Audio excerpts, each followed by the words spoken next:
E aí pessoal, tudo bem? Aqui é o Rony, professor de Física. Neste vídeo nós vamos estudar o conceito de ângulo sólido. E para nos auxiliar nesse propósito, vamos abordar também ângulo plano.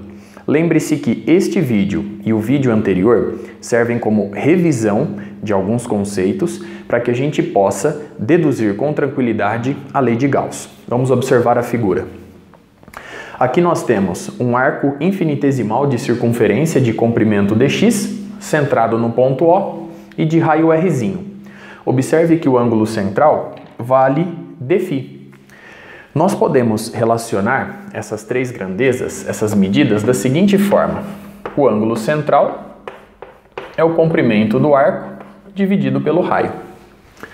A partir dessa figura, a partir dessa construção, nós podemos também orientar um outro elemento de arco infinitesimal no plano.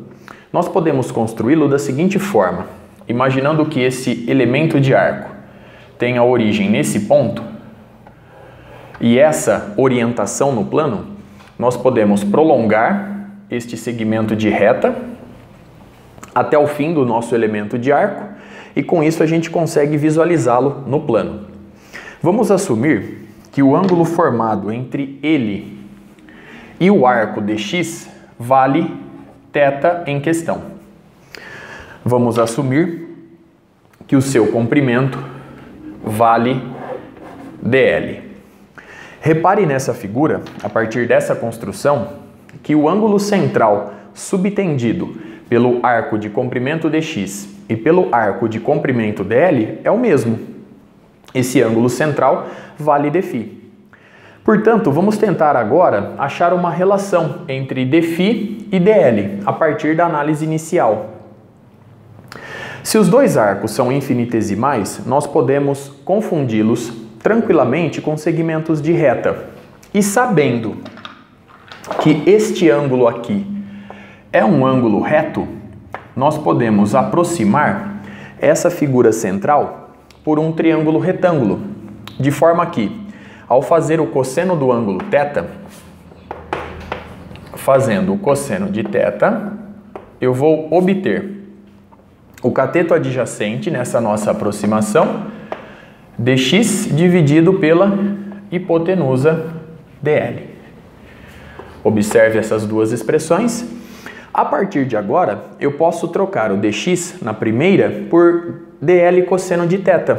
E com isso, a gente obtém uma expressão que relaciona dφ e dl. Então, dφ vai ser igual a o dx, que é dl vezes o cosseno de θ, dividido por Rzinho. Repare que essa expressão nos mostra o seguinte: nós podemos, de fato, orientar esse elemento de arco infinitesimal no plano de comprimento dl a partir da construção inicial. Pois se eu conheço dφ, se eu conheço r e se eu conheço o ângulo θ, eu consigo obter dl e, além disso, orientá-lo no plano. Observe mais uma vez a expressão. Nós vamos utilizar um raciocínio muito parecido agora no estudo do ângulo sólido. Observe a figura abaixo. Ao invés de um ângulo plano, que eu representei inicialmente por dφ, medido em radiano, agora eu vou representar o ângulo sólido dω. Nós temos então um ponto O, nós temos aqui agora um elemento de superfície de valor dσ, um raio Rzinho e o ângulo sólido dω.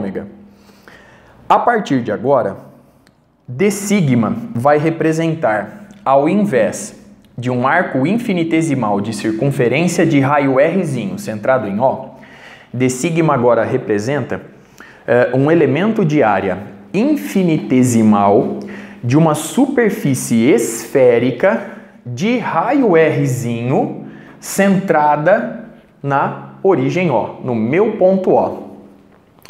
E dω é o ângulo sólido subtendido por esse elemento de área visto a partir do ponto O. Repare agora que a nossa análise Não é mais em um plano e sim no espaço. Nós estamos agora em 3 dimensões. Bom, nós podemos fazer uma relação muito parecida com esta, agora aqui, da seguinte forma. O ângulo sólido de ômega, ele vai ser igual a, ao invés do comprimento de um arco de circunferência, agora vai ser o valor desse elemento de área infinitesimal, que eu representei por d∑. Ao invés de dividir pelo raio, agora eu vou dividir pelo raio elevado ao quadrado. Vamos entender por quê? Na primeira situação, como dx representa um comprimento infinitesimal de um arco de circunferência, dx é diretamente proporcional ao raio, de forma que ao dividi-lo pelo raio, eu cancelo essa dependência, de forma que dφ permaneça constante. Na expressão de baixo, como d∑ representa um elemento infinitesimal de área de uma circunferência, de uma esfera de raio rzinho, eu sei que d∑ é diretamente proporcional a r ao quadrado, de forma que essa razão, ao dividir d∑ por r ao quadrado, eu elimino a dependência radial, para que dω permaneça constante nessa figura. Observe bem a expressão. Nós podemos, a partir daqui, fazer algo muito parecido com o ângulo plano. Nós podemos desenhar agora um novo elemento infinitesimal de área que vai possuir o mesmo ângulo sólido dω. Aqui, esse elemento infinitesimal de arco de comprimento dl subtende o mesmo ângulo central dφ. Então agora eu vou construir a partir dessa figura um novo elemento de área que eu vou representar por ds. Então agora esse meu elemento de área possui uma área infinitesimal ds e a orientação de ds no espaço está relacionada com a orientação de d∑ da seguinte forma. A partir do ponto O, nós podemos desenhar um versor R, pois esta é a direção radial. Lembre-se que d∑ representa um elemento infinitesimal de área de uma esfera de raio Rzinho, certo? Portanto, aqui nós estamos saindo do centro dessa esfera e atingindo a sua superfície. Então essa é a direção radial, a direção de um versor que eu vou chamar de R, perpendicular ao elemento d∑. Eu vou desenhá-lo um pouco mais à frente. Vamos colocá-lo aqui, ó. Esse é o versor R. O elemento de área ds possui o seu versor de orientação no espaço que eu vou chamar de n-versor. Lembre-se que este versor é um vetor unitário perpendicular ao plano delimitado por ds. Surge aqui, portanto, um ângulo que eu vou chamar de θ. Vamos chamar primeiramente aqui de alfa esse ângulo, porque posteriormente eu vou usar o ângulo θ em uma outra expressão.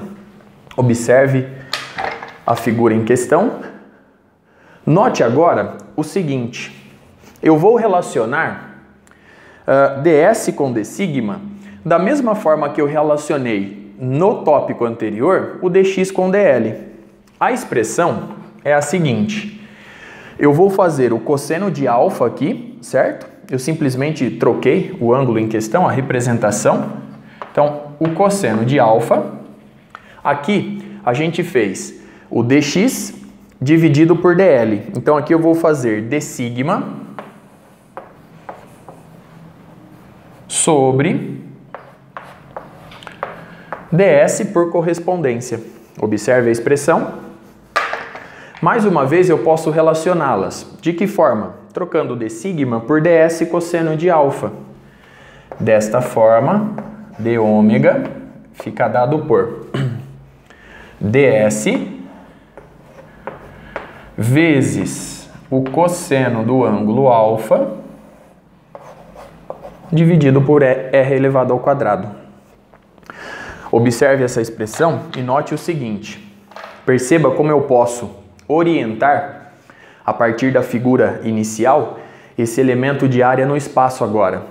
Conhecendo dômega, conhecendo o rzinho e, portanto, rzinho ao quadrado, e conhecendo o valor do alfa, eu consigo obter ds e, além disso, orientá-lo no espaço. Perceba como as duas expressões são bem próximas, são muito parecidas. A unidade do ângulo sólido, alguns livros adotam o esferoradiano. Observe mais uma vez as duas expressões e, a partir desta aqui, vamos resolver um exercício. Vamos calcular o ângulo sólido de uma esfera de raio Rzinho, quando o meu ponto de observação é interno. Repare que o ponto O está dentro da superfície esférica fechada de raio Rzinho. Vamos colocar Rzinho aqui. Posteriormente, nós vamos fazer o mesmo cálculo, para um ponto externo à esfera em questão. Observe a figura inicial. Eu tenho a nossa superfície esférica, o raio Rzinho. Eu peguei aqui um elemento de área dessa esfera, que eu vou chamar de ds agora. Esse é o nosso elemento infinitesimal de área, cujo versor de orientação no espaço está aqui representado, obviamente, formando um ângulo de 90 graus com ds. Nós temos aqui o ângulo sólido. Lembre-se que o ângulo sólido é o ângulo subtendido pelo elemento de área ds visto a partir do ponto O. Aqui, quando nós estudamos o ângulo sólido há pouco, repare que o ângulo sólido ele é subtendido tanto pelo elemento de área d sigma quanto pelo elemento de área ds. Os dois elementos de área possuem o mesmo ângulo sólido no espaço. Dando sequência, se tratando de um elemento de área que está posicionado sobre a superfície da esfera, todas essas medidas aqui representam Rzinho, porque esses pontos estão sobre a superfície da nossa esfera. Então, eu tenho Rzinho, Rzinho, Rzinho e Rzinho. Só que neste caso, nós temos uma situação particular em relação à figura anterior. Observe que o versor R é o versor que sai do ponto O e fura o elemento de área, formando um ângulo de 90 graus. Naquele caso, o versor R, quando eu utilizo esta ideia, quando eu saio do ponto O e atravesso o elemento de área em questão, formando um ângulo de 90 graus, nesta figura, eu percebo que o versor R coincide com o versor N. Observe mais uma vez e compare as duas situações. Neste caso, naquele caso, o d sigma e o ds coincidem. Portanto, o versor R e o versor N estão na mesma direção e sentido. E possuem módulo unitário. Muito bem. A expressão de dômega nós conhecemos, então nós vamos utilizá-la. Dômega é igual ao ds vezes o cosseno de alfa. Neste caso, o ângulo entre os dois versores vale 0 grau. Se o alfa vale 0, cosseno de 0 vale 1. Portanto, eu fico com ds apenas, dividido por rzinho ao quadrado. No vídeo anterior, nós vimos como calcular a área de um elemento de área de uma superfície esférica em coordenadas esféricas. E nós vimos que ds é dado por r ao quadrado, que é o raio da esfera em questão, vezes seno de θ, por isso eu não usei o θ nesta situação, dθ dφ. E isso tudo dividido por r ao quadrado. Θ é o ângulo formado em relação ao eixo z e φ é o ângulo no plano formado em relação ao eixo x, obtido em relação a x. Cancelando rzinho quadrado com rzinho quadrado, a gente obtém dômega igual ao seno de θ dθ dφ. Para obter o ângulo sólido, basta somar todas as contribuições de ômega ao longo de toda a superfície. Então, o ângulo sólido dessa nossa esfera para um ponto interno é dado pela integral sobre a superfície fechada S de dômega. Para varrer a esfera por completo, o θ, que é o ângulo formado em relação ao eixo Z, ele vai variar de 0 a π, e φ, que é o ângulo no plano, vai dar uma volta, vai variar de 0 a 2π. Portanto, o ômega, ele é dado por a integral de dφ de 0 a 2π, e aqui eu tenho a integral de 0 até π do seno de θ dθ. A integral de 0 a 2π de dφ dá 2π pelo teorema fundamental do cálculo. Então, ômega é igual a 2π que multiplica. A integral do seno de θ é menos o cosseno de θ. E eu vou colocar o sinalzinho de menos já do lado de fora, para facilitar a nossa análise. Então, o ômega deu menos 2π. Já coloquei o sinalzinho de menos do lado de fora. E a função obtida a partir da integração vai de 0 até π. Muito bem. Pelo teorema fundamental do cálculo, eu sei o seguinte. Quando eu faço o cosseno em π, eu vou obter menos 1. Aí eu vou fazer menos o cosseno em 0, que vale 1. Portanto, eu tenho menos 2 que multiplica menos 2π. Logo, o ângulo sólido dessa esfera de raio Rzinho vale 4π. Observe mais uma vez o cálculo e a resposta obtida. Lembre-se que este vídeo e o vídeo anterior são de extrema importância na dedução da lei de Gauss. E para finalizar, vamos calcular agora o ângulo sólido para um ponto externo, a nossa superfície esférica em questão. Observe a figura. Note que eu ilustrei dois elementos de área, um S1 e um S2. Nós temos os correspondentes versores de orientação no espaço, perpendiculares ao correspondente elemento de área e apontando sempre para fora do volume delimitado pela superfície fechada S. Então aqui nós temos o versor N1, o versor N2, de forma que essa relação é satisfeita. Nós temos o ponto O e aqui bem pequenininho o nosso ângulo sólido, assim como eu desenhei na figura anterior. Repare agora o seguinte, o ângulo sólido, o seu valor em módulo, ele é o mesmo para os dois elementos de área. Por quê? Observe o seguinte, dômega, o seu valor em módulo, representa o ângulo sólido subtendido por esse elemento de área que eu chamei de S1, visto a partir do ponto O. E dômega, o seu valor em módulo, é o mesmo ângulo sólido subtendido por esse elemento de área, visto a partir do ponto O. Por que eu mencionei o mesmo valor em módulo? Porque essa expressão, nela, aparece o cosseno de alfa. E nós sabemos, de acordo com a teoria, que o cosseno de alfa é o produto escalar desses dois versores. Então eu posso simplesmente trocar ali, vamos fazer aqui, ó, trocar o cosseno de alfa pelo produto escalar dos versores R e N. Lembre-se da definição do produto escalar. Eu vou fazer o módulo de R versor, que é 1, vezes o módulo de N versor, que é 1, vezes o cosseno do ângulo formado entre eles. Então eu posso tranquilamente substituir aqui o cosseno de alfa por R versor, produto escalar com N versor.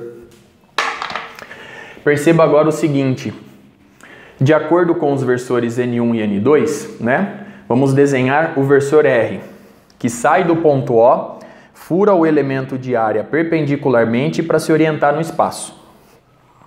Aqui, saindo do ponto O e atravessando esse elemento S1 perpendicularmente, nós temos aqui o versor R. Repare que esse ângulo é de 180 graus. E se eu continuar, neste caso aqui, o versor R forma um ângulo de 0 grau com o versor N2.